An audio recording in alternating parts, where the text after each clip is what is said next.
Hola, ¿os habéis dado cuenta que muchas veces estamos pensando en cómo tener más dinero, ganar más dinero, para obtener más cosas? Y no sé si habéis caído en la cuenta y os habéis dado cuenta de que las cosas más bonitas, más importantes de nuestra vida son gratis.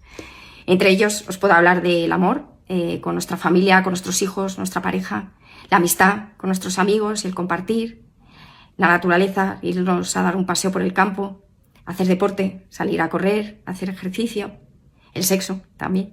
Todas estas cosas que os he comentado, ayudar a la gente, por ejemplo, también sentirnos libres, ¿no? Poder hacer y decidir como queramos. Todas estas sensaciones y sentimientos son gratis y las podemos experimentar sin tener que gastar dinero. Quería traeros esta reflexión porque muchas veces estamos con ansias de tema del dinero y realmente las cosas que más nos importan son gratis en la vida. Espero te haya gustado y suscríbete para más. Chao.